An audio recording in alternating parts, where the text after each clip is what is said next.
Assalamualaikum warahmatullahi wabarakatuh.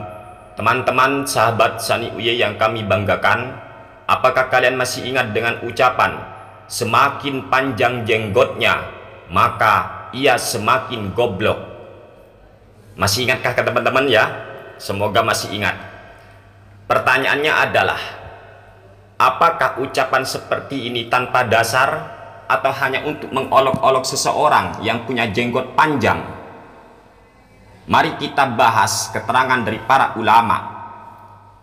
Seorang ulama pakar fikih, ahli tafsir dan ahli hadis, Al-Hafidh Jalaluddin Abul Faraj Abdurrahman Ibnul Jauzi, beliau berkata dalam kitabnya yang bernama Akhbarul Hamqa wal Mughaffalin. Apa kata beliau? Wa qala al-Ahnaf bin Qais, idza ra'aita ar-rajula 'azimal hamati tawilal lihyati fahkum alaihi birraqaati.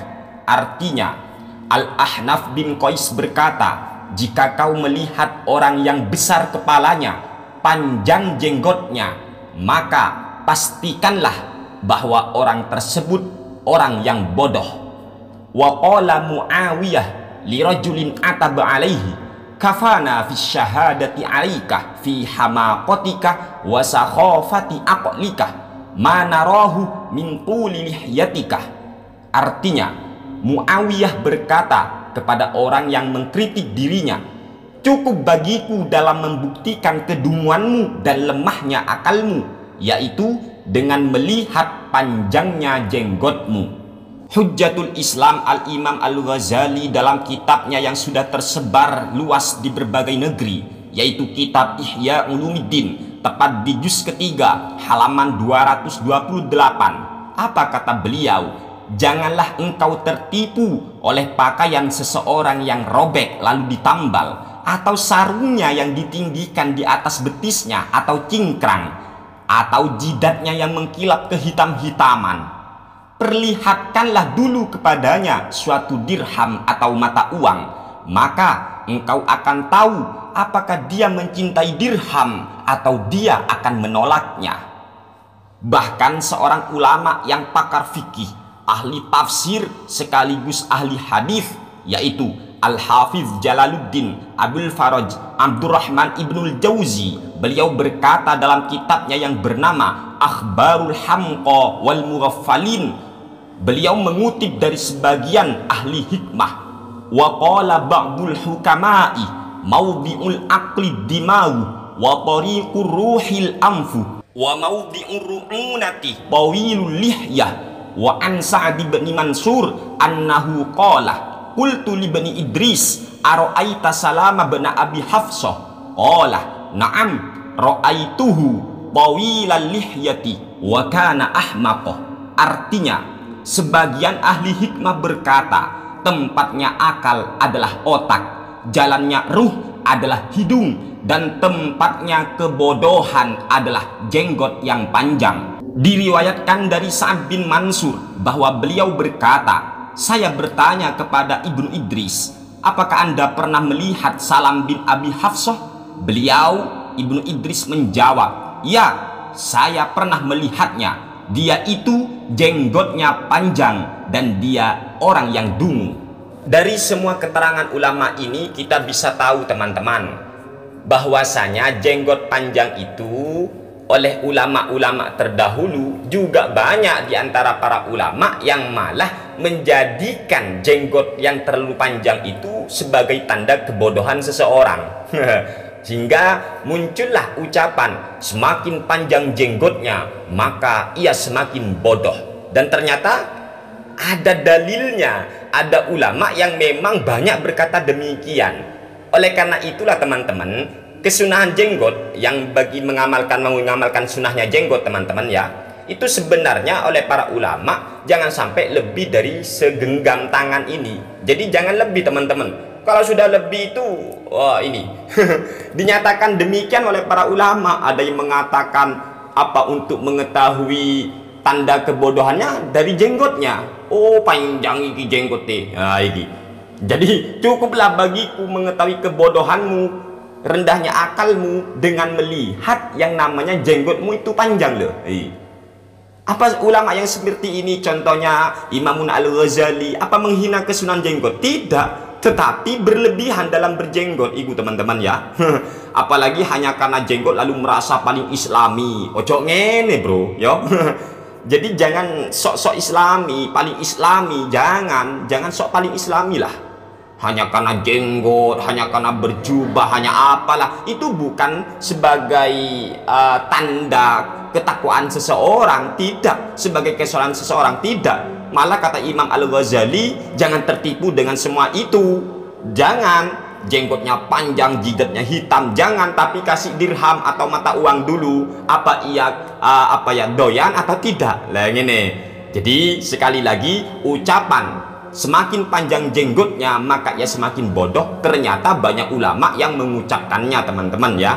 Gitu. Oleh sebab itulah kalau ada ulama ataupun kiai-kiai yang kealimannya itu sudah umum teman-teman, apabila berkata sesuatu hendaklah kita itu jangan langsung emosi, tapi kita harus tanya apa ono dalile, apakah ini ada referensinya atau hanya hawa nafsu. Lah gitu, kita cari dulu. Oh ternyata memang banyak ulama yang berkata demikian. Jadi sekarang itu kita tahu, makanya kadang ya, kenapa orang-orang yang panjang jenggotnya itu, terlalu panjang itu, kenapa kok dalam memahami isi kitab ulama itu kok banyak yang keliru lah. Bahkan tidak jarang di antara mereka yang sampai berani berdusta kan teman-teman ya. Tidak jarang. Ya mungkin karena tadi ya jenggotnya terlalu panjang hingga kecerdasan otaknya tertarik oleh jenggotnya, dan itu dikatakan oleh ulama teman-teman ya. Ini oleh sebab itu banyak kan di antara sutat-sutat Wahabi itu ya yang mana berkata atas nama para ulama, padahal ulama yang mana maksud mereka. Jadi kadang mereka anti khilafiyah, namun ketika mereka pada waktu ditepis, diserang ataupun dibantah, lalu mereka berkata ini masih khilafiyah lagi. Tapi satu sisi ketika mereka itu untuk menyalahkan orang lain, mereka tolak khilafiyah teman-teman. Hanya saja lucunya apabila giliran mereka yang dibantah dikarenakan mereka itu keluar dari 4 mazhab, lalu mereka berkata oh ini kan masih khilafiyah. Contohnya apa? Masalah onani apakah membatalkan puasa atau tidak? 4 mazhab sudah sepakat membatalkan. Kemudian ada yang masih mengambil qaul daripada ulama di luar 4 mazhab. Lalu mereka katakan ini masih khilafiyah. Lah ini kan curang mereka teman-teman ya. Curang. Oleh sebab itulah jangan tertipu teman-teman dengan jenggot yang panjang, jidat yang hitam. Itu bukan jaminan dari kealiman. Bahkan bukan jaminan dari kesalahan seseorang, tidak ya. Kita cukup melihatlah, oh orang ini penuh dusta, oh orang ini penuh kebohongan, oh ini sering atas nama ulama padahal tidak demikian, oh ini sering mempelintir-pelintir kita para ulama padahal isi yang sebenarnya gak seperti apa yang ia katakan. Oh berarti ini masuk dalam kategori hadis ayatul munafiqi thalathun. Rasulullah Shallallahu Alaihi Wasallam bersabda, tanda-tanda orang munafik itu ada 3. Pertama, dia berdusta apabila ia berkata. Nah, ini pertama. Jadi dia dusta ketika menerangkan sesuatu, dia bohong ketika ia berkata. Bohong ini alamatul munafik, ini tanda orang-orang munafik. Yang kedua, ia ingkar janji ketika ia berjanji. Yang ketiga, ia itu berkhianat apabila dipercaya. Nah, ketika dia mendapat kepercayaan seseorang, dia ngomong seenake gitu loh. Dan orang itu yang mendengarkan sudah kadung percaya teman-teman. Akhirnya orang yang mendengarkan yang sudah percaya kepadanya tidak sadar bahwa ia dikhianati, bahwa ia dibohongi. Ini fatal. Oleh sebab itulah jangan tertipu dengan yang namanya jidat hitam ataupun jenggot yang panjang, karena itu bukan merupakan sebuah tolak ukur dari kejujuran seseorang atau juga bukan tolak ukur dari kealiman seseorang. Sebab itulah tafaqqoh, ta'allam. pelajari fikih, belajarlah hingga engkau tahu siapa orang alim yang sebenarnya di lingkunganmu. Belajar. Ingat ya, jangan hanya mengandalkan hasil pengajian hingga lupa ikut kajian. Lagi perlu itu teman-teman, hati-hati di zaman sekarang ini akeh yang atas nama ulama padahal tidak ada ulama yang berkata demikian. Waspadalah. Sekian, terima kasih, semoga bermanfaat. Hadanallahu wa iyyakum ila sirathil mustaqim. Wassalamualaikum warahmatullahi wabarakatuh.